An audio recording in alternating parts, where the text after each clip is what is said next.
আসুন আল্লাহর নবী মূসা আলাইহিস সালাম বলেন, নবী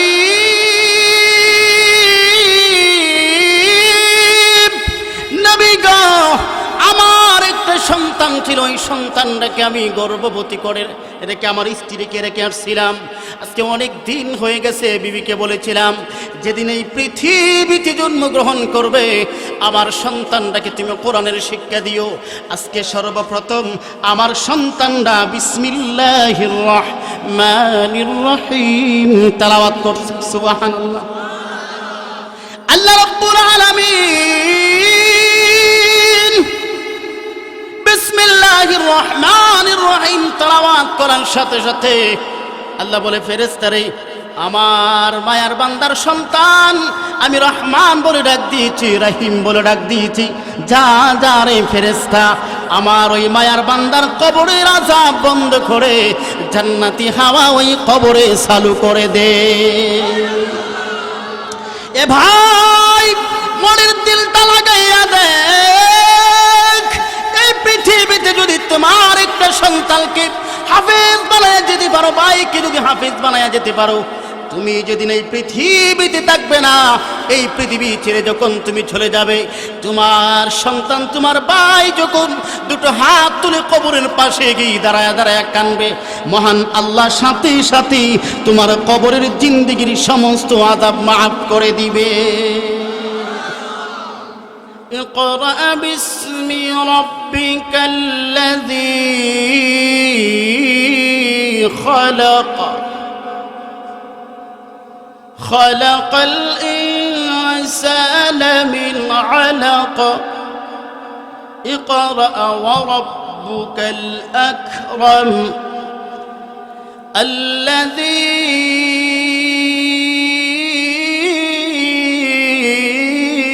علم بالقلم علم الإنسان ما لم يعلم الله أكبر জিবরাইল নবীকে ডাক দিয়ে বলেন, ওগো নবীজি ইকরা, নবী পড়ুন। আল্লাহর নবী বলে, জিবরাইল পড়তে জানি না। নবী যখন বললেন ইকরা বিসমি, নবীকে যখন বলা হলো ইকরা বিসমি রাব্বিকাল্লাযী খালাক, নবীজি পড়ুন আপনার প্রভুর নামে যিনি আপনাকে সৃষ্টি করেছেন। সুবহানাল্লাহ। ওগো নবীজি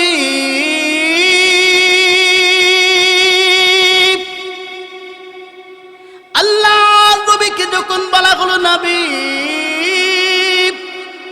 ইকরা বিসমি রাব্বিকাল্লাযী খালাক, নবী গো পড়ুন আপনার রব আপনার আল্লাহর নামে। আল্লাহর নবীকে যখন প্রভুর নামের পড়ার কথা বলা হলো, আল্লাহর নবী একটানে 5 আয়াত পড়লেন। সুবহানাল্লাহ। আর আস্তে কোন সুবহানাল্লাহ। কোরআন শরীফ যখন নাজিল হতে লাগলো, এখানে অনেক লম্বা কাহিনী হলো যে কেন হেরা গুহায় নাজিল হলো, কেন জাবালে নূর পাহাড়ে নাজিল হলো, কেন জাবালে সুরে হলো না, কেন কাবাগরে হলো না, অনেক লম্বা, যাক এই বিস্তারিত বলা যাবে না। এখন আসুন, নবী যখন ঘরে গেলেন, নবী খাদিজাকে গিয়ে বললেন জাম্মিলুনি, চাদর দিয়ে ধরো। আল্লাহর নবীকে খাদিজা নিয়ে গেলেন ওরাকা ইবনে নওফলের কাছে। ওরাকা ইবনে নওফল, অনেক লম্বা কাহিনী সংক্ষিপ্ত বলতেছে। ওরাকা ইবনে নওফল নবীকে দেখে বলতেছে, ও মুহাম্মদ তুমি সত্যি আখরি নবী, আমি তো বৃদ্ধ হয়ে গেছি, আমি যদি বেঁচে থাকতাম তাহলে তোমার পক্ষে হয়ে মক্কা নগরীর মুনাফিক এবং আবু জাহেল, আবু লহাব, খুতবা, সাহেবা, ওয়ালিদ ইবনে মুগীদেরকে কিছু বলতাম। সুবহানাল্লাহ। নবীর উপরে কোরআন নাজিল হলো, 40 বছর সমস্ত লোকেরা নবীকে আল আমিন উপাধি দিল। সুবহানাল্লাহ। আল আমিন কি বলে? আল আমিন অর্থ হলো বিশ্বাসী, সত্যবাদী। আল আমিন অর্থ কি? সত্যবাদী লোক, জীবনেও যিনি মিথ্যা কথা বলে নাই। মসজিদের ইমাম সাহেব সত্যবাদী, খুব ভালো ছিল। যখন ইমাম সাহেব সুদের ওয়াজ করলো তখন ইমাম সাহেব খারাপ, ঠিক কিনা? ইমাম সাহেব বড় ভালো। যখন ইমাম সাহেবের জোয়া সম্পর্কে ওয়াজ করলো ইমাম খারাপ, বিদায় করো। আরেকটু জোরে বলুন। ইমাম সাহেব বড় ভালো, যখন ইমাম সাহেব পর্দা সম্পর্কে ওয়াজ করলো, ক্যাশিয়ারের বউ বেপর্দা চলে। এখন তো ওয়াজ ক্যাশিয়ারের বউর উপরে, ওয়াজ কির উপরে? ছোট্ট একটা গল্প বলি আপনাদেরকে। এক লোক ইমামতিত গেছে, ইমামতিত গিয়া সর্বপ্রথম শুক্রবারে, হুজুর তো শুক্রবারে আপনার ওয়াজ শুরু করছে সুদ সম্পর্কে। কি সম্পর্কে? সুদ সম্পর্কে। সুদ সম্পর্কে যখন শুরু করছে, এখন মসজিদের ক্যাশিয়ার সুদ খায়। মসজিদের ক্যাশিয়ার কি খায়? মসজিদের ক্যাশিয়ার এখন জুম্মার পরে, ইমাম সাহেব আমি যে সুদ খাই আপনি জানেন কেন? আমি যে সুদ খাই আপনি জানেন কি? ইমাম সাহেব আল্লাহর দয়া আমি জানি না। কত সবসময় দেখছি আঙ্গুল ঘুরাই আমার দিকে চাই ওয়াজ করে।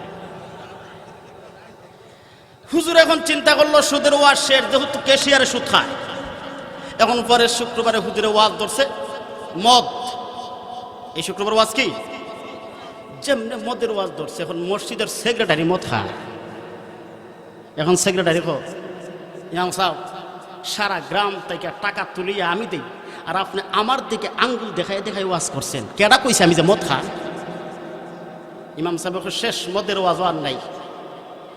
ওয়াজ শুরু করছে এখন ঘুষ সম্পর্কে। যেমনি ঘুষ সম্পর্কে ওয়াজ শুরু করছে, এখন মসজিদের মুতুল্লি হলে মানে বুঝা ইমাম সাহেব আমি ঘুষ খাই। তা আমি দিনে ঘুষ খাই, আপনারও কইছে কেটা? ইমাম সাহেব বিশ্বাস করুন, আল্লাহর কসম আমি জানি না আপনি যে ঘুষ খান। আপনারও কইছে কেটা? আমি তো ঘুষ খাই। ইমাম সাহেব চিন্তা করলো এখন আর ওয়াজ করে না। এখন কি নাই? যেটা বলেন এখন কি নাই? সুদ ওয়াজ করলো গিয়া পরে, ঘুষ ওয়াজ করলেও পরে, জুয়া ওয়াজ করলেও পরে। এখন কোন ওয়াজ করতে ইমাম সাহেব বাধ্য হইয়া শুক্রবার এমনি নামাজ, কোনো ওয়াজ নাই। সত্য কথাগুলো তিতা, সত্য গলা কিন্তু তিতা তিতা লাগবে। কারণ কোরআনের কথা শুনলে, বাস্তব কোরআন মানতে গেলে তিতা লাগবেই, ঠিক কিনা? এখন আসুন, আল্লাহর নবী সত্যবাদী, মিথ্যা কথা বলে নাই। যখন কোরআন নাজিল হলো, আবু জাহেলের তো মাথা নষ্ট। কিরে এতদিন কইল কি আর এখন করে কি? নাউজুবিল্লাহ। আল্লাহর নবী আবু জাহেলের মাথা নষ্ট হয়ে গেছে। ও মুহাম্মদ ইবনে আব্দুল্লাহ, এতদিন সত্য কথা বলতে, সত্য কথাগুলো আমরা শুনতাম। বাতিজা মুহাম্মদ, আজকে হঠাৎ করে তুমি এমন দাওয়াত শুরু করে দিয়েছ, এক আল্লাহর অনুগত্য, এক আল্লাহর দাসত্ব। আবার বলতেছ আমাদের 360টা খুদা, কাবা ঘরের ভিতরে 63 কোটি দেবদেবীর পূজা করি। আমাদের যেমন খুদা আছে, খুদি আছে, ভগবান আছে, ভগবতী আছে, এতগুলো খুদা থাকতে তুমি আমাদেরকে বলতেছো তুমি এক আল্লাহর দাসত্ব করার জন্য? না, মিথ্যা কথা, এটা মানুন যায় না। নাউজুবিল্লাহ, জোরে বলেন নাউজুবিল্লাহ। ও মুহাম্মদ, না হঠাৎ করে তুমি পাগল হয়ে গেছো। নবী বললেন চাচা, না না, আমি মিথ্যা কথা বলি না, সত্য কথা বলতেছি। লা ইলাহা ইল্লাল্লাহু মুহাম্মাদুর রাসূলুল্লাহ সাল্লাল্লাহু আলাইহি ওয়াসাল্লাম। আল্লাহর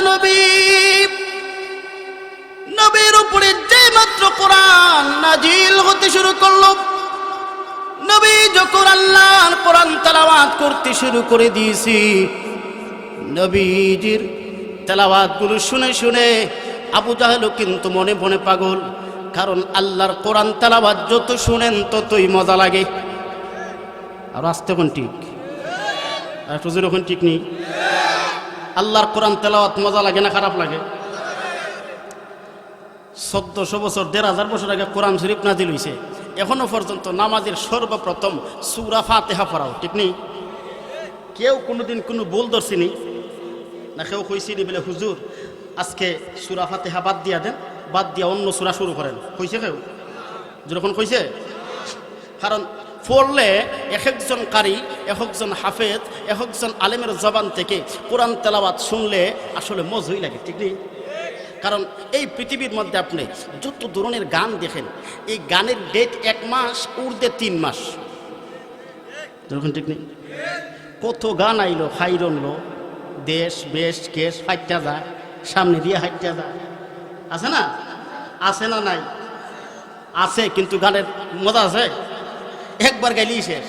কইদিন আগে দেখছি নাটক ভাইরাল করে, খালা খালা সাদা সাদা, বুঝলেন না? এই যে এক একটা গানের ডেট আছে, কিন্তু 15-17 বছর আগে কোরআন নাজিল হইছে, আজও পর্যন্ত ডেট গেছে। যদি বলেন মজা গেছে, থাকছে না গেছে? মজা আছে না নাই? আলহামদুলিল্লাহি রাব্বিল আলামিন।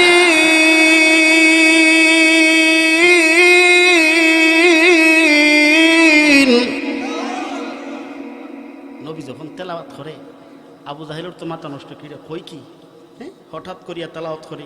আর যতটা নবীর তেলাওয়াত শুনে, তেলাওয়াত শুনতে দেরি হয়, মুসলমান হইতে দেরি হয় না। না সুবহানাল্লাহ আসতে কবুল,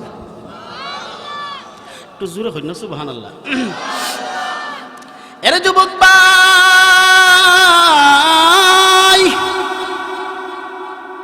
আল্লাহর নবী যে মাত্র কোরআন তেলাওয়াত করে, নবী তেলাওয়াত করে, কাফের বেঈমান মুশরিকরা আল্লাহর নবী বিশ্ব নবী রাহমাতাল লিল আলামিন কোরআন শরীফ যখন তেলাওয়াত করে, নবীর তেলাওয়াত শোনার জন্য আবু জাহেল পাগল, আবু লাহাব পাগল। নবী যখন কাবা ঘরের ভিতরে বসে বসে কোরআন তেলাওয়াত করে, সারা রাত চলে যায়, আবু জাহেলের ঘুম নাই। নবী সারা রাত কোরআন তেলাওয়াত করে, আবু জাহেল সারা রাত নবীর কোরআন তেলাওয়াত শুনে। এ ভাই, আল্লাহ নবীর তেলাওয়াত শোনার জন্য আবু জাহেল গভীর রাতে বের হয়ে গেছে। গভীর রাতে বের হয়ে যাওয়ার পরে নবীর তেলাওয়াত শোনার জন্য গভীর রাতে বের হয়ে যাওয়ার পরে আবু জাহেলের স্ত্রী ডাক দিয়ে বলে, স্বামী কোথায় যাও? বলতেছে যাব এক জায়গায়। বলতেছে না তুমি ঘুমাও, যেতে পারবা না। আবু জাহেল বলতেছে বিভি সময় দাও, অশান্তি করতেছে রে বিবি। যত সময় ওই জায়গা গিয়ে না বসতে পারি, আমি আবু জাহেলের ভিতরে শান্তি রাখবে না। আল্লাহর নবী তেলাওয়াত শোনার জন্য গভীর রাতে আবু জাহেল যখন বাড়ি থেকে যখন বের হয়ে গেছে, আবু জাহেল মনে মনে চিন্তা করেছে, ওনার স্ত্রী ঘুমায় গেছে, কিন্তু ঘুমাইছেন। সুবহানাল্লাহ। একটু আগে বসে, একটু সবাই আজ্ঞান। আল্লাহ আল্লাহ আল্লাহ।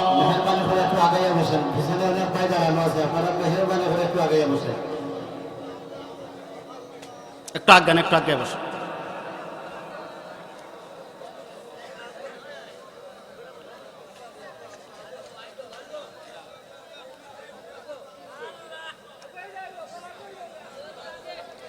এই আমরা আলাপ করি না, মুখ বন্ধ করিয়া আমরা গাই। আবু জাহেল নবীর তেলাওয়াত শোনার জন্য যখন ঘর থেকে বাহির হয়, আবু জাহেলের স্ত্রী, আবু জাহেলে মনে মনে চিন্তা করছিল যে মনে স্ত্রী ঘুমাইছে। যেই মাত্র দরজাত গেছে ভাই, এমনি কলারও টান বেড়া ধরছে। সুবহানাল্লাহ, যেরকম না সুবহানাল্লাহ। হয়ে যাও বিবি গো, আজকে তোমার কাছে আর লুকায় লাভ নাই। বলে কি সত্য কথা বল? বলে সত্য কথা হইল, আমি আমার বাতিজা মোহাম্মদের ঠিক আছে পাগল হই, আমি মোহাম্মদের জাদুঘর হই, যাই হই না কেন, কিন্তু মোহাম্মদে যে তেলাওয়াত করে, মোহাম্মদে যে কবিতা পড়ে, কবিতা বড় ভাল লাগে। সুবহানাল্লাহ। আল্লাহর নবী যে তেলাওয়াত করে, এই তেলাওয়াতের কোরআন আমাদের দক্ষিণ কানাই দিছি হাফিজি আমাদের সাথে আসেনি? জুড়ে বলেন, আর একটু জুড়ে না আসেনি? মাওলানা হাফিজ কয়েদ ভাই পড়ায়নি, আর যত সহকারী শিক্ষকরা আছে সবাই পড়ায়নি? তাইলে এই কোরআন শরীফ যখন আল্লাহর নবী তেলাওয়াত করে, আল্লাহর নবীর তেলাওয়াত শোনার জন্য বিবি তখন ডাক দিয়া কো, স্বামী গো তুমি যাও আগে আগে, আমি যাই পিছে পিছে। না সুবহানাল্লাহ। স্বামী স্বামী গো তুমি আগে আগে যাও, আর আমি পিছনে পিছনে যাই। যত সময় বড় বাতিজা মুহাম্মদের কণ্ঠ দেখে আল্লাহর কোরআন তেলাওয়াত না শুনি, এত সময় বড় তুমি আবু জাহেলের স্ত্রীর ঘুমে ধরে না। এরা তেলাওয়াত শুনে নবী তেলাওয়াত করেন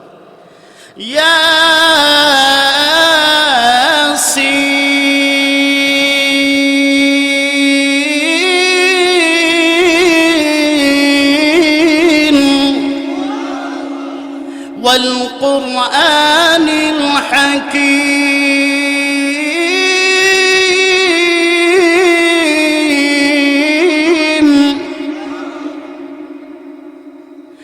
ইন্নাকা লামিনাল মুরসালিন। আল্লাহ নবী তেলাওয়াত করে আবু জাহেল বসে থাকে। আর যখনই নবীর তেলাওয়াত বন্ধ হয়, এমনি আবু জাহেল তেলাওয়াত যখন বন্ধ হয়ে যায়, বেলাল রাদিয়াল্লাহু তাআলা আনহু যখন মসজিদে আযান দেয়, আসসালাতু খায়রুম মিনান নাউম, ঘুম হইতে নামাজ বলো। বেলাল মাত্র আযান দেওয়ার সাথে সাথে নবী যখন নামাজের প্রস্তুতি নিতে থাকে, নবী সারা রাত কোরআন তেলাওয়াত করে। আবু জাহেল, আবু লাহাব, খুতবা, সাহেবা, ওয়ালিদ ইবনে মুগীরা তেলাওয়াত শুনে হঠাৎ করে একদিন এমন হয়েছে নবী তেলাওয়াত করতেছে, আবু জাহেল তাকায়া দেখে আবু লাহাব ডাক দিয়ে বলে, রাজা আমাদেরকে নিষেধ করেন মুহাম্মদের তেলাওয়াত না শোনার জন্য। ও রাজা, আবার দেখি আপনিও আসেন, আপনি হলেন আমাদের লিডার, আপনিও দেখি তেলাওয়াত শুনেন, আমাদেরকে তেলাওয়াত না শোনার জন্য বাধা দেন। আবু জাহেল বলে, আমি লিডার হইছি তো কি হইছি, তোমরা কেন আসো? এমনি আবু লাহাব, আবু সুফিয়ান বলে, আবু জাহেল যত সময় বলা আপনার বাতিজা মুহাম্মদের কণ্ঠ থেকে আল্লাহর কোরআন তেলাওয়াত না শুনি এত সময় বলা আমাদের ঘুমে ধরে না। এই কোরআন বর্তমানে আছে না নাই? কোরআন শরীফ মনে কানাই দেশ বাজারও মিলব। এই কোরআন শরীফের তেলাওয়াত কি ইসলামপুর বাজারও? জোরে বলেন। আদমপুর বাজারও, মৌলভীবাজার শহরও, তে কই মিলব? জোরে হন না একটু জোরে এখন। কোন জায়গা আপনারা কইতেছেন? কোন জায়গা?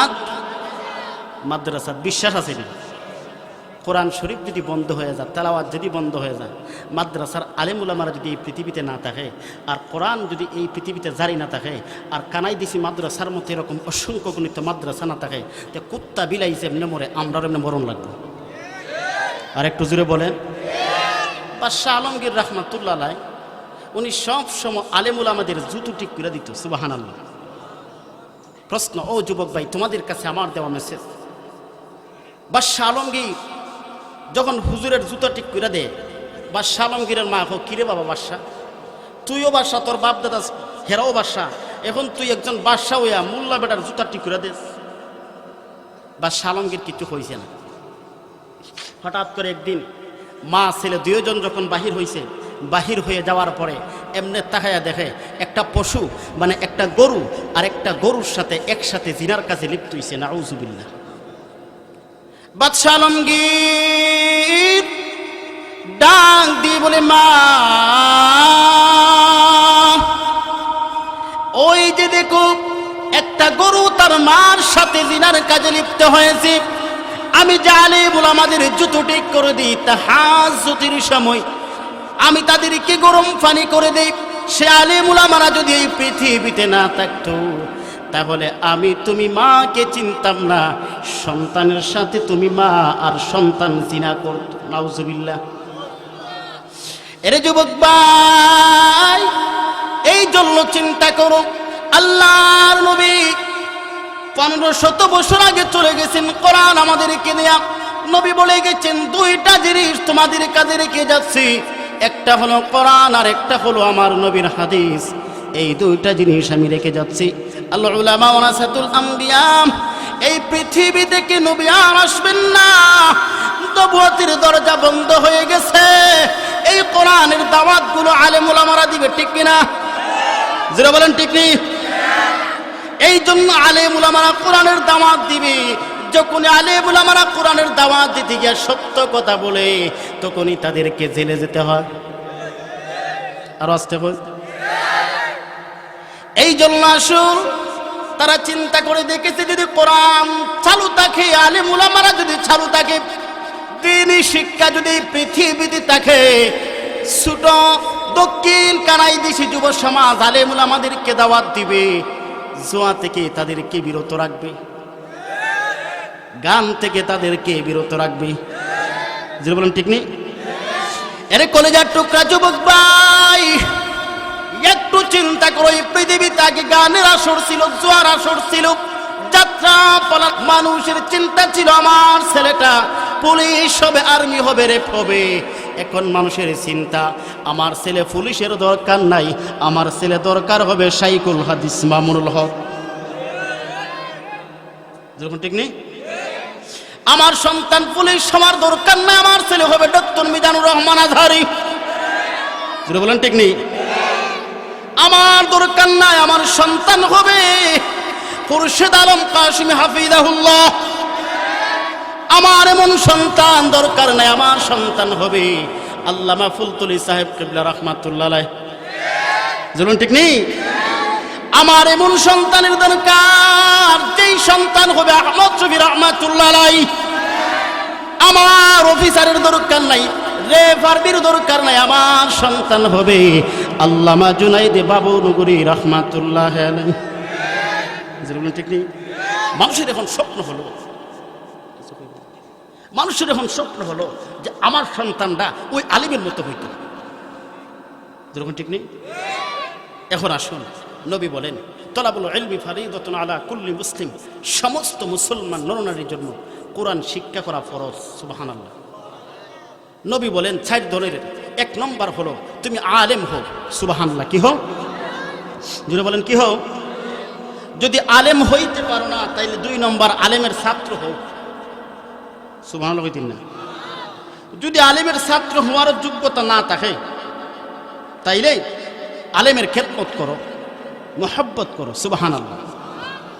তোমার আওলাদের মধ্যে একটা সন্তানকে তুমি কোরআনে হাফেজ বানাও। সুবহানাল্লাহ। তোমার একটা সন্তানকে তুমি মাওলানা বানাও। বানাইলে কি হবে?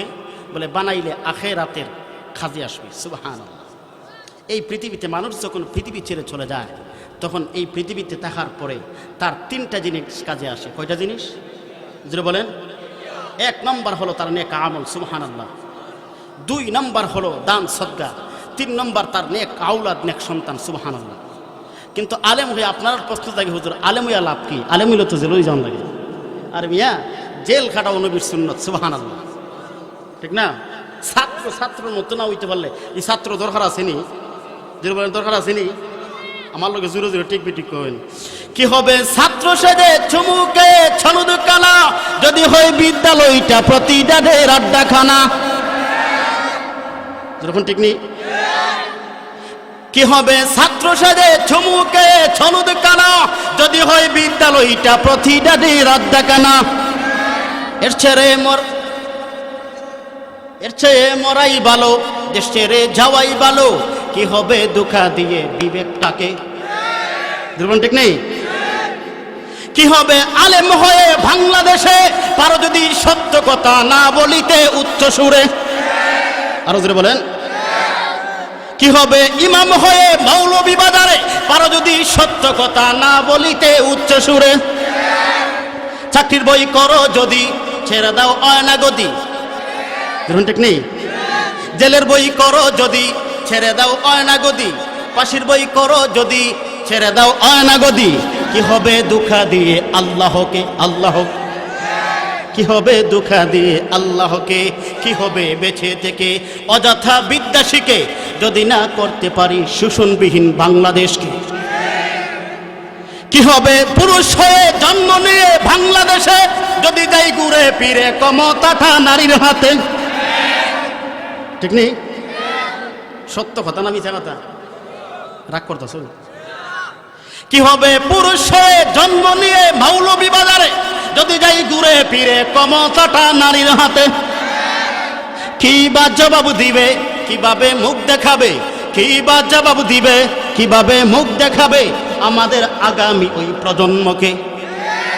আমাদের আগামী ওই প্রজন্মকে কি হবে বেঁচে থেকে অযথা বিদ্যা শিখে যদি না করতে পারি শোষণবিহীন সমাজটাকে?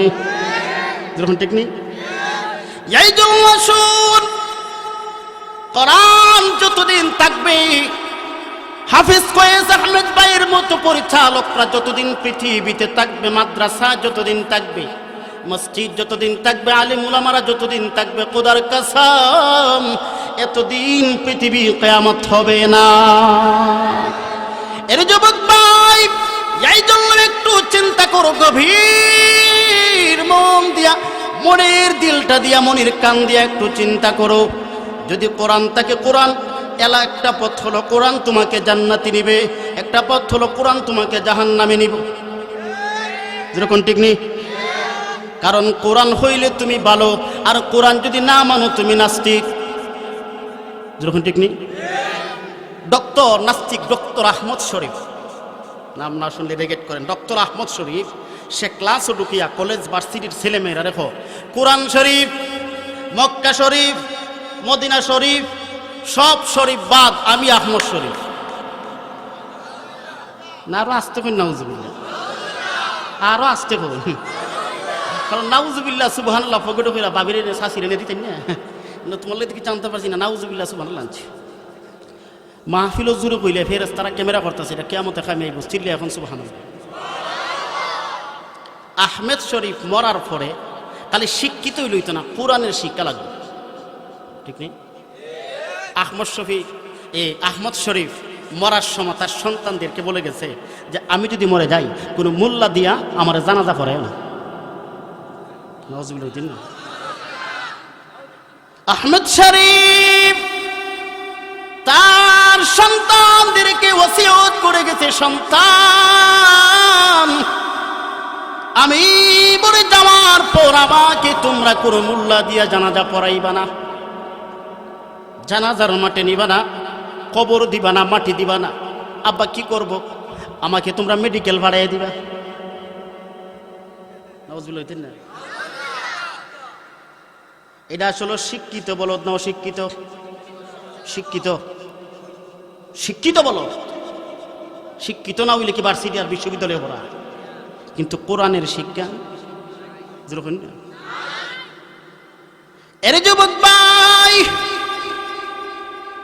আহমেদ শরীফ যেমন শিক্ষিত বলদ, আমাদের দেশেও একটা আছে অশিক্ষিত বলদ, এটা রয়েছে 4 ট্যাং, আর আহমদ শরীফের 2 ট্যাং, ঠিক নেই? পার্থক্য শুধু একটা, পার্থক্য হলো কি আহমেদ শরীফের 2 ট্যাং আর আমাদের দেশের বলদের হইল 4 ট্যাং। আমাদের দেশের বলদগুলো হলো অশিক্ষিত বলদ, আর আহমদ শরীফ হলো শিক্ষিত বলদ। কথাটা বুঝতেছেন না? আমার লোকটা কেমন ছিল? হে কো কোরআন শরীফ বা দামি শরীফ, আপনার মনে করতেন বিয়েটা গেলে লেখা, হে কোরআন শরীফ বা দামি শরীফ, মদিনা শরীফ বা দামি শরীফ, মক্কা শরীফ বা দামি শরীফ, এই সব শরীফ, সব শরীফ বা। আমাদের দেশে কোরআন ছাড়া শিক্ষিত হয়েছে বেশ্যা তাসলিমা নাসরিন, যখন ঠিক নেই? বেডির প্রশ্ন হইল যে বেডি কেউ যে আমার পেটটা, আমার পেটটা কি আমার পেটের মধ্যে আমি কার বাচ্চা নিব, কোন যুবককে আমার সাথে মিলামিশা করব, আর কার বাচ্চা আমার পেটে নিব, এটা আমার ব্যাপার। নাউজুবিল্লাহ। এই রকম অ্যাভেলেবেল যুবকরার সাথে মেলামেশা করে আমাদের দেশের কুত্তি। আর একটু জোরে কই, এটা কানাই দিশি কুত্তার লগেও বিরে, ঠিক নেই? আদমপুর বাজার কুত্তার লগেও বিরে, মৌলভী বাজার কুত্তার লগেও বিরে, সুনামগঞ্জ কুত্তার লগেও বিরে, বাংলা রানা সেখানে যেই জায়গায় দেয় প্রত্যেক জায়গায় প্রত্যেক কুত্তার সাথে গিয়া বিরে। বিরা জিনার কাজও লিপ্ত, 100টা কুত্তার লগে বিরা 100 বার জিনার কাজ করে, ঠিক নেই? তা আমাদের দেশের অশিক্ষিত কুত্তি এটার কাম হইল 4 ট্যাং, আর শিক্ষিত কুত্তি তাসলিমা নাসরিনের 2 ট্যাং, যখন ঠিক নেই? আচ্ছা দেখ, তাসলিমা নাসরিন ওয়াজি কেন শেষ সময় হইতে শেষ হইতেছে। এখন আসুন, আসলে কোরআন যদি আপনি পড়েন, নিজে পড়তে পারছেন না, একদল যখন আলেমুল আমারা আপনার ওই যে মাদ্রাসার ছাত্র আছে না, নবী বলছেন মাদ্রাসার ছাত্রদের জন্য, আলেমুল আমাদের জন্য নদীর মাছগুলো আল্লাহর কাছে ফানা চায়। আর আসতে কোন সুবহানাল্লাহ। মালিক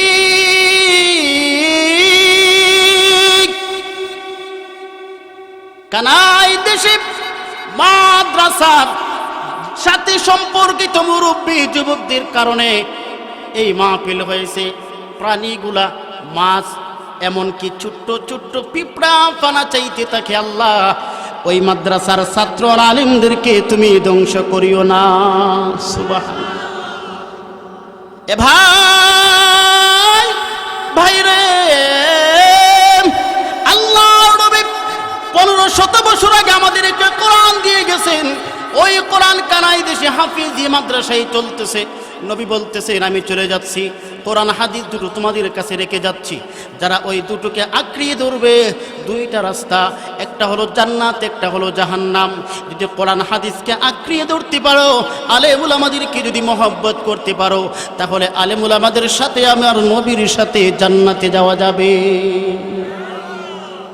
আল্লাহর নবী বিশ্ব নবী বলেছেন রে ভাই, কেউ যদি কোরআন শরীফ যারা পড়ে ছাত্ররা, ওই ছাত্ররা যখন রাস্তা দিয়ে হাঁটে, আল্লাহ রাব্বুল আলামিনের ফেরেশতারা ওই ছাত্ররা যখন রাস্তা দিয়ে হাঁটে, আল্লাহর রহমতের নূরের ফোর তাদের পায়ের নিচে বিছায়া দেয়। আর আস্তে কোন সুবহানাল্লাহ। আল্লাহর নবী বলছেন ছাত্ররা যদি কোনো কবরস্থানের পাশে দিয়ে হাঁটে, আল্লাহ রাব্বুল আলামিন ওই কবরে যদি কোনো আযাব থাকে, 40 দিন কবরের আযাব বন্ধ হয়ে যায়। এই মাদ্রাসা দরকার আছে না নাই? আল্লামা ফখরুদ্দিন রাজি রাহমাতুল্লাহ আলাইহি বলেন, বিশ্ববিখ্যাত তাফসীর কবীরের মধ্যে একটি ঘটনা উল্লেখ করে ধরেছেন। আল্লামা ফখরুদ্দিন রাজি রাহমাতুল্লাহ আলাইহি বলেন, আল্লাহর নবী মুসা আলাইহিস সালাম রাস্তা দিয়ে যখন যাচ্ছে, আল্লাহর নবী মুসা আলাইহিস সালাম রাস্তা দিয়ে যায়, এমনি তাকায়া দেখে একটা কবরস্থানের মধ্যে আযাব হচ্ছে। নাউজুবিল্লাহ। নবীর কাজে চলে গেলেন। আবার যখন ওই রাস্তার মধ্যে আসলেন, রাস্তার মধ্যে আসার পরে আবার নবী তাকায়া দেখলেন আগে যে কবরস্থানে আযাব হয়েছিল, ওই কবরের আযাব এখন আযাব না, সুখে পরিণত হয়ে গেছে। আল্লাহর নবী মুসা আলাইহিস সালাম ওই কবরস্থানের কবরওয়ালাকে জিজ্ঞাসা করলো, কবরওয়ালা আগে দেখেছি তোমার কবরস্থানের মধ্যে আযাব হচ্ছে, এখন আযাব কেন বন্ধ হয়ে গেছে? ওই কবরওয়ালা বলে, নবী আমি আমার একটা সন্তানকে আমার স্ত্রীর গর্ভে রেখে পৃথিবী থেকে চলে আসছিলাম। আমি আমার স্ত্রীকে বলেছিলাম, বিবি আমার সন্তানরা যেদিন বড় হবে, ওই দিন আমার সন্তানটাকে তুমি রবের নামের পড়া শিক্ষা দিও। আজকে আমার সন্তানরা হুজুরের কাছে এসে পড়েছে, আউযু বিল্লাহি মিনাশ শাইতানির রাজীম। আল্লাহু আকবার জোরে করে দরকার নাই তো। আল্লাহু আকবার কয় বিন ফিরে এক নাতা বিপদ পড়ছে। দেখছেন অবস্থা, দেখছেন নি? এটা আল্লাহু আকবার করে কইল, আল্লাহু আকবার এটা জামাতের স্লোগান। নাউযুবিল্লাহ। আল্লাহু আকবার কি হেফাজতের স্লোগান? জোরে বলেন। আল্লাহু আকবার কি আওয়ামী লীগের স্লোগান? আল্লাহু আকবার কি বিএনপির স্লোগান? আল্লাহু আকবার কি তালামিদের স্লোগান? আল্লাহু আকবার কি কওমি মাদ্রাসার স্লোগান? আল্লাহু আকবার কি আলিয়া মাদ্রাসার স্লোগান? আল্লাহু আকবার হলো সমস্ত মুসলিম জাহানের স্লোগান।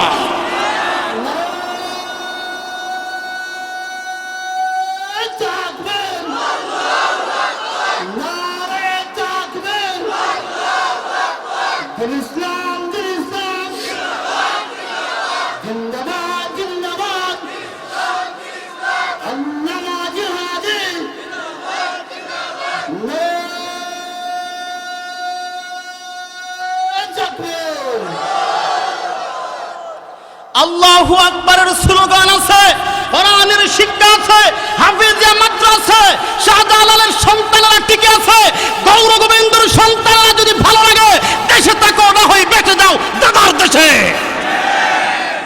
কাদই মুসলমানের পক্ষে থাকো, যদি মুসলমানের কথা ভালো না লাগে দেশ ছেড়ে পালাও। শাহজালালের সন্তানের আছে, শাইখুল হাদিস রহমাতুল্লাহের সন্তানের আছে, কোরআনে হাফেজের আছে, আলেমুল উলামার আছে, বাংলাদেশে থাকবে। মুসলমান যুবকের আছে, থাকবে। আপনি দেখেন যখন করোনা শুরু হয়েছে, করোনার সময় খালি মাহফিল মিস। মাহফিল কি? করোনাও বড় আল্লাহওয়ালা ভাই, খালি মাহফিলও যায়।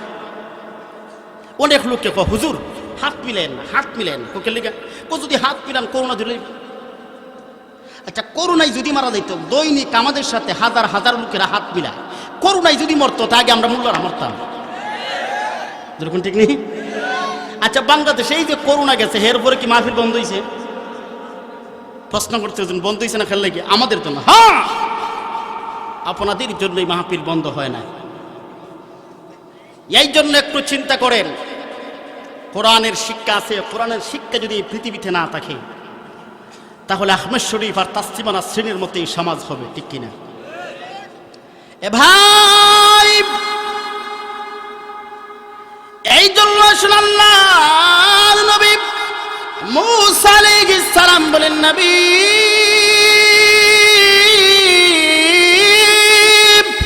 নবী গো, আমার একটা সন্তান ছিল, ওই সন্তানটাকে আমি গর্ভবতী করে রেখে আমার স্ত্রীকে রেখে আসছিলাম। আজকে অনেক দিন হয়ে গেছে, বিবিকে বলেছিলাম যেদিন এই পৃথিবীতে জন্মগ্রহণ করবে আমার সন্তানটাকে তুমি কোরআনের শিক্ষা দিও। আজকে সর্বপ্রথম আমার সন্তানরা বিসমিল্লাহির রহমানির রহিম তেলাওয়াত করছে। সুবহানাল্লাহ। আল্লাহ রাব্বুল আলামিন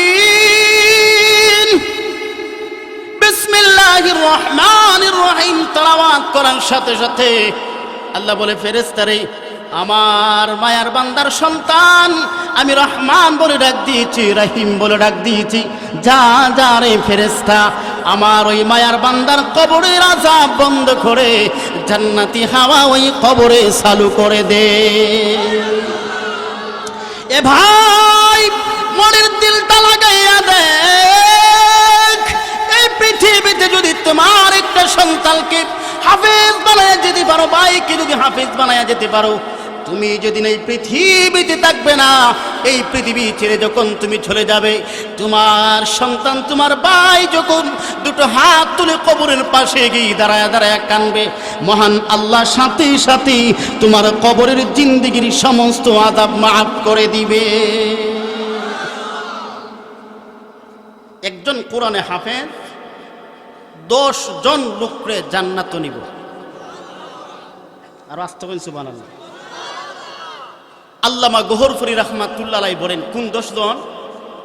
2 জন হইল মা বাপ। সুবহানাল্লাহ বলেন না? 2 জন খে, আর 2 জন হলো শাশ শ্বশুর। সুবহানাল্লাহ। বলে শাশ শ্বশুর কেন লাগে? বলে শাশ শ্বশুর নেওয়ার কারণ হলো বেটা ইচ্ছা কইরা মাওলানা আনোয়ার হোসেন জিয়াদিতে বিয়া দিছে, ঠিক নেই? বেটা ইচ্ছা করে হুজুরের কাছে বিয়া দিছে, মাদ্রাসার মুহতামিমের কাছে বিয়া দিছে, যে এই বেটার কাছে বিয়া দিলে বেটারও সিল্লানি জান্নাত যাওন যা, ঠিক নেই? আচ্ছা, গেল শাশ শ্বশুর আর মা বাপ, কয়জন হইছে? জুড়ে বলেন। আর 2 জন হলো দাদা দাদি। সুবহানাল্লাহ। 2 জন হলো নানা নানি। অনেক লম্বা ঘটনা রাখতে লাইলাম, সংক্ষিপ্ত শেষ করে লাইতেছি। 8 জন। আর 2 জন হলো রজিং মাস্টার, রজিং মাস্টার নি। সুবহানাল্লাহ। বাড়িতে গিয়া কই, আমরা যারা মাদ্রাসার ছাত্ররে মসজিদের ইমাম সাহেবরে দেখি আর মহব্বত করতেছি, রজিং খাওয়াইতেছি, এরা আপনার এটা কি বুঝেন? লাভ হইতেছে না ক্ষতি হইতেছে? জুড়ে বলেন। মাদ্রাসার হাফেজ ইমরান সাহেব হাফেজ কয়েস আহমেদ শাম যখন জান্নাতের দিকে যাবে, একদল দাঁড়ায় যাবে, হুজুর দাঁড়ান, আমার ঘরে আপনি রোজিং ছিলেন, চিনছেননি? আমি আপনার আবুল হোসেন চাচা। সুবহানাল্লাহ। ওই যে দেখেন আপনার চাচি সমীরুন্নেসা। সুবহানাল্লাহ। হুজুর চিনছেননি? আমি হলাম আপনার ভাই আব্দুর রহমান যুবক, আমার ঘরে রোজিং ছিলেন। আজকে মহান আল্লাহ আমরারে জাহান্নাম দিয়ে দিছে গো, আর আপনারে জান্নাত দিয়ে দিছে। ওয়াজ শুনছি আপনাদের কি রুজিং খাওয়ালে নাকি জান্নাতে যাওয়া যায়। আজকে আপনাকে ছাড়া আমরা জান্নাতে যাব, কিন্তু জাহান্নামে আমরা যেতে চাই না। আরো জোরে সুবহানাল্লাহ। আল্লাহ একজন হাফেজকে কতটা সম্মান দিবেন। অবাই মিথ্যা কথা না, সত্য কথা বলতেছি। একজন কোরআনে হাফেজের স্থান হবে ৬৬৬৬ তালার উপরে। আল্লাহ বলবেন হাফেজ পড়ুন আর ছড়ুন, আপনি পড়ুন আর উঠেন, পড়েন আর উঠেন। সুবহানাল্লাহ। হাফেজ যখন পড়বে আলহামদুলিল্লাহি রাব্বিল আলামিন, এক আয়াত পরে এক তালা। সুবহানাল্লাহ। আর রহমানির রহিম কয় তালা? মালিক ইয়াউমিদ্দিন কয় তালা? ইয়াকা না'বুদু ওয়া ইয়াকা নাস্তাঈন। খালি বলবে হাফেজ সাহেব পড়েন আর উঠেন। সুবহানাল্লাহ। এটার বাস্তব প্রমাণ হইল বর্তমান বিজ্ঞানীরা 10 তলা 15 তলা 20 তলার উপরে গিয়া কি করে বলে, করে 20 তলা 10 তলার উপরে দেখবেন উঠতে হইলে লিফট লাগে, লাগেনি? লিফট আমি যখন ছাত্র ছিলাম হাফিজি পড়ার সময়, লিফট উঠার পরে আমি মাথা ঘুরতে বেরিয়েছি। হেরে লিফটও দূরছিল, টান দিছে, হুজুর আয়া পড়ছি 3 তলা। আরেকবার টান দিছে, হুজুর 10 তলা। ওহো, খালি টান দেওয়ার উপরে। সুবহানাল্লাহ। বিজ্ঞান ওই যে আল্লাহ যে জান্নাতের মধ্যে এক একজনকে তালা দিবে। এখন প্রশ্ন, হুজুর হাফেজ সাহেব তো ঠিক আছে, আমরা ছেলেমেয়েরা হাফিজি পড়লে এরপরে জান্নাতে যাইব, ৬৬৬৬ তালার উপর উঠবো, কিন্তু রুম কত বড় হইব, গড় কত বড় হইব? নবী বলেন যে গড় হইব আসমান আর জমিনের মতো। আর আসতে হন সুবহানাল্লাহ। এ ভাই, ঘর হবে আর মহান আল্লাহ ডাক দিয়ে বলবেন হাফেজ পড়ুন, আর আপনি উপরে উঠতে থাকেন। হাফেজ পড়বে আর উপরে উঠতে থাকবে। সুবহানাল্লাহ। আল্লাহ রাব্বুল আলামিন হাফেজের মা বাবাকে তো সম্মান মর্যাদা দিবেন। নবী বলছেন, রে ভাই এত সম্মান আল্লাহর রহমতের হাত দিয়া হাফেজের মা বাবার মাথার মধ্যে নূরের টুপি পরাইয়া দিব। আল্লাহর নবী আমাদেরকে বলেন আলো কেমন হবে? ঘরের ভিতরে সূর্যের আলো হলে যেরকম হবে, ঠিক সেই রকম একজন হাফেজের আলো হবে। সিংহাসনের মতো উঁচু চেয়ারের মধ্যে বসে থাকবে। অন্য অন্য লোকেরা জান্নাতে দেখার পরে বলবে, ওই যে যুবক দেখা যায় কে? ওই যে পাগড়িওয়ালা দেখা যায় রাজার মতো লাগতেছে, কে উনি? এমনি ডাক দিয়ে বলবে, উনাকে চিনো না? উনি হলো মাদ্রাসায় পড়ুয়া হাফেজ ইমরান হাফেজ কোয়েস আহমেদের মা বাবা। তখন হেরা ফস্তাইব। আপনার অসুবিধা হইতেছে? শেষ করে লাই, অসুবিধা হইতেছে না তো? তা আমরা যারা খারায় রয়েছে এরা বোয়ার সুযোগ দিন আপনারা। ওই যে মাঝে অনেক জায়গা আছে, বুঝতে দিন।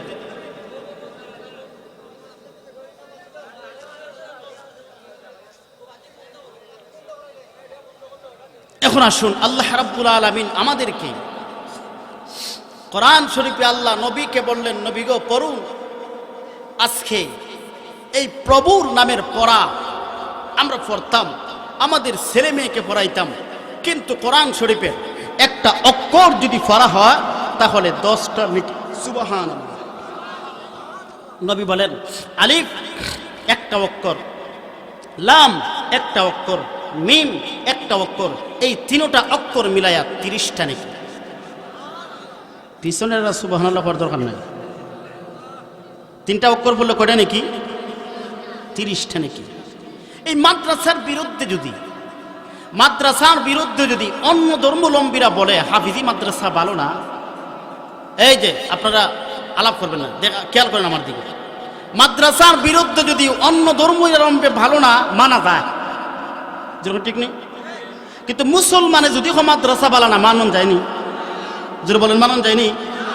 আমাদের মতনই টুপিওয়ালা পাগড়িওয়ালা একজন হুজুর কৌতুক করে হিন্দি গানের নকল করে, রফিকুল্লাহ আফসারি বেটা, নাম মনে অনেকে শুনছেন। উনি বলতেছে হাফিজি মাদ্রাসা ছেলে মেয়েরে দিত না, নাউজুবিল্লাহ, যেরকম নাউজুবিল্লাহ। উনি বলতেছে, উনার পয়েন্ট হলো হাফিজির ছাত্ররা শিক্ষককে পেরিতে বেরিতে শেষ করে না, নাউজুবিল্লাহ। উনার আরেকটা প্রশ্ন হলো যে হাফিজি ছাত্রদের চেহারা বেলে সুন্দর না, নাউজুবিল্লাহ বলছেন না। আচ্ছা, এই যে হাফেজ সাহেব চেহারা সুন্দর নাও সুন্দর, যখন আমি যে খালা এরপরে সুন্দর লাগে না, খারাপ লাগে। আরো যত হাফেজ সাহেব আছে, উনি বলতেছে হাফেজের চেহারা ভালো না, এরার চেহারা পরিমনির মতো দরকার, নাউজুবিল্লাহ বলছেন না। আল্লাহ, কতটুকু রুচিহীন হলে একজন মানুষ পরিমনির সাথে কোরআনে হাফেজদের তুলনা দেয়, নাউজুবিল্লাহ। একটু চিন্তা করেন। এখন আসুন, নবী আমাদেরকে বলেছেন, দেখো আমি তোমাদের কাছে দুটো জিনিস রেখে যাচ্ছি, কোরআন এবং হাদিস, এর উপরেই যারা আমল করবে তারাই হবে দুনিয়াতেও শান্তি হবে, আখিরাতেও শান্তি হবে। কিন্তু কোরআন শরীফ আমাদের কিয়ামত আগ পর্যন্ত জারি থাকতে হবে, কোরআন শরীফ আমাদের কিয়ামত আগ পর্যন্ত জারি রাখতে হবে। কেন? যে কোরআন শরীফের মধ্যে তিনটা কাজ করতে হবে, আল্লাহর কাছে চাইতে হবে, নিজে চেষ্টা করতে হবে, এবং দান সদকা করতে হবে, উপদেশ দিতে হবে, পরিচালনা করতে হবে, ঠিক না? জিরো বলেন ঠিক নেই? কোরআনে হাফেজরা আলেম উলামারা জান্নাতের দিকে যখন চলে যাবে, এমনি কিছু সংখ্যক লোক দাঁড়ায়া যাবে, দাঁড়ায়া বলবে, হুজুর আমাদেরকে নিয়ে যান। বলবে, আপনারা কে, কোথায় আপনাদের বাড়ি? এমনি বলবে, হুজুর আমাদের বাড়ি হলো কানাই দেশি। বলে, কানাই দেশি কেন? বলে, কানাই দেশি আপনাকে মহব্বত করেছিলাম, আপনাকে দামাত খাওয়াইছিলাম, খুব মহব্বত করেছি, খুব ভালোবেসেছি আপনাকে, এই জন্য আপনাকে মহব্বত করার বদলতে আল্লাহ তো আমাদেরকে জাহান্নাম দিয়ে দিছে, জান্নাত তো আমাদেরকে দেয় নাই। আপনি আমাদেরকে উসিলা করুন, আপনি আমাদেরকে উসিলা করুন। এমনি একদল যখন দাঁড়ায়া যাবে, দাঁড়ায়া যাওয়ার পরে পরে আল্লাহ রাব্বুল আলামিন ডাক দিয়ে বলবে, হাফেজ ও আলেম, ওই দলগুলোকে নিয়ে আপনি জান্নাতে চলে যান। এই জন্য আজকে মাহফিল বন্ধ হয়, আলেম ওলামাদেরকে শাস্তি দেওয়া হয়, কোরআনের পাখিগুলোকে কারাবন্দিতে রাখা হয়, ঠিক কিনা? যেখানেই মাহফিলে হয় সেখানেই বাধা। মুসলমান সমাজ, মুসলমান যুবক ভাইরা, আবার ও কলিজার টুকরা যুবক ভাইরা, কোরআন আছে তো ইসলাম আছে, ইসলাম আছে তো কোরআন আছে, কোরআন আছে তো আলেম আছে, আলেম আছে বলতেই তো ফরদা আছে, আলেম আছে বলতে ভালো আছে।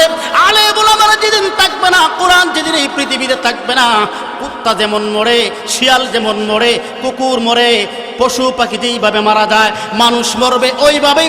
আলেম ওলামারা যদি পৃথিবীতে না থাকে, জানাজা দেওয়ার মতো কোনো হুজুর পাওয়া যাইবনি। জুড়ে বলেন। আমাদের সকলের পরিচিত একজন হুজুর, 2 দিন আগে ঘটনা, কিশোরগঞ্জ, আমিও গেছি কিশোরগঞ্জ মাহফিলে, যে হুজুর উনি মুফতি আরিফ বিন হাবিব হাফিজাহুল্লাহ, হাবিব ভাই এত চমৎকার আলোচনা করে, আপনি নেটে গিয়ে সার্চ করলে দেখবেন, আরিফ বিন হাবিব, উনি প্রত্যেকটা কথা কোরআন এবং হাদিস, সুবহানাল্লাহ, শুধু কোরআন আর হাদিস দিয়ে ওনার কথা। এখানে একজন লোক আছে, ওনাকে বিএনপি থেকে ডিপুজ দেওয়া হয়েছে কয়েকবার। ওই লোকটা এসে বলতেছে যখন হুজুর ওয়াজ করে এইভাবে চেয়ারে বসছে, তো ওই লোক মাইক ধরে বলতেছে, হুজুর যা বলেছে মিথ্যা বলেছে। হুজুর যা বলেছে মিথ্যা বলেছে। বলে, মিথ্যা কেমনে? হুজুর জাহান্নামের কথা বলেছে, মিথ্যা বললে জাহান্নামের কাছে দিয়া নাকি জাহান্নামের চাক্কু দিয়া সুন্দর করে জিহ্বা কাটা হবে। উনি কি জাহান্নামে গেছে?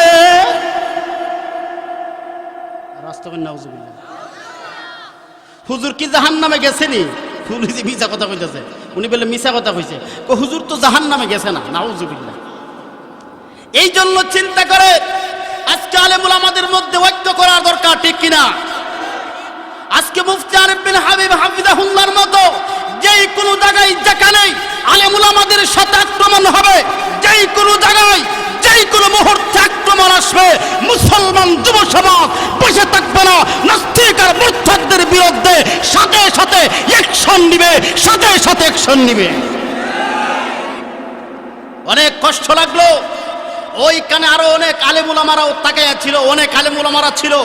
এর মধ্যে একজন কিশোরগঞ্জের একজন বক্তা সৈফুল্লাহ ভাই, উনি দাঁড়ায় আছে, কিন্তু হুজুরকে বা উনি জেনে মাইক নিয়ে এত ভাষণ দিতেছে, কথা হইতেছে, ওনার মাইক কথা উনি একটাবারও বলেন নাই যে আপনি এটা শের দিতে পারতো। কিন্তু আলেম হিসাবে একজন আলেমকে অপমান করছে, আরেকজন আলেম হিসাবে আমার দায়িত্ব, আমি পক্ষে হয়ে কথা বলা। জোরে বলেন ঠিক কিনা? মনসুর আল হাদ আমরা নাম শুনেছি। সমস্ত লোকেরা যখন মনসুরকে মারে, পাথর মারে, মনসুর কান্দে না। একজন আলেম টুপিওয়ালা মনসুরকে যখন বল দিয়েছে, ঢিল দিল, মনসুর চিৎকার দিয়ে দিয়ে কান্দে। মনসুর এখন কেন কান্দ? মনসুর বলে আমি কোন রবের পাগল, মূর্খরা বুঝে না, শিক্ষিত মাওলানা বুঝে। আজকে কষ্ট লাগলো, আমার মতো টুপিওয়ালা দাড়িওয়ালা একজন লোক আমারে পাথর দিছে। যেটা বলেন ঠিক নেই? আজকে কষ্ট লাগতো না? কোন হিন্দু খ্রিস্টান যদি মুসলমানের বিরুদ্ধে গিয়ে বলে আপনিও তো মুসলমান, হুজুরও তো মুসলমান, উনিও তো মুসলমান, মুসলমান মুসলমানের বিরুদ্ধে। যেটা বলেন ঠিক কিনা? এই জন্য আসুন, শেষ কথা হলো বাংলাদেশে আমি তালামিদ বুঝি না, আমি হেফাজত বুঝি না, আমি জমিয়ত বুঝি না, আমি ছাত্র মসজিদ বুঝি না, আমি জামাত শিবির বুঝি না, আমি আলিয়া কওমিয়া বুঝি না। যখনই কোরআনের পক্ষে, কোরআনের বিপক্ষে গিয়া, আলেম ওলামাদের বিপক্ষে গিয়া কোন নাস্তিক আর মুরতাদ জবান লড়াবে, জিহ্বা উঁচু করবে, খোদার কসম জিহ্বা কেটে দেওয়া হবে, কেটে দেওয়া হবে।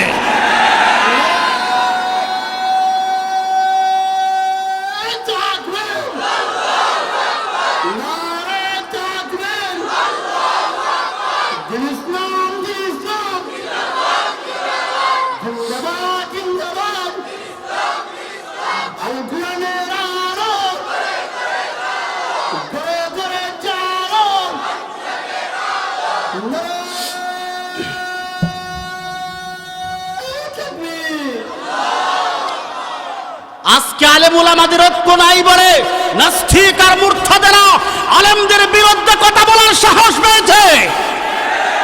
যেটা বলেন ঠিক কিনা? ও কলিজার টুকরা যুবক ভাই, প্রত্যেক মুসলমানের এক একজন পীর আছে। যখনই ইসলামের বিরুদ্ধে কথা বলবে, নবীর বিরুদ্ধে কথা বলবে, কোরআনের বিরুদ্ধে কথা বলবে, টুপি বাদ দিয়া লোহার টুপি পরে মুসলমান সমাজ, সমস্ত পীর, সমস্ত বুজুর্গ একসাথে আল্লাহু আকবারের ধ্বনি, আল্লাহু আকবারের পতাকা আবার বাংলার জমিনে উত্তোলন করবে। কথা বলেন ঠিক কিনা? আচ্ছা যাক, শেষ কথা হলো, হুজুর এসে গেছে। অনেক কিছু বলার ইচ্ছে ছিল কিন্তু বলতে পারি নাই, সংক্ষিপ্ত কয়েকটা কথা বললাম।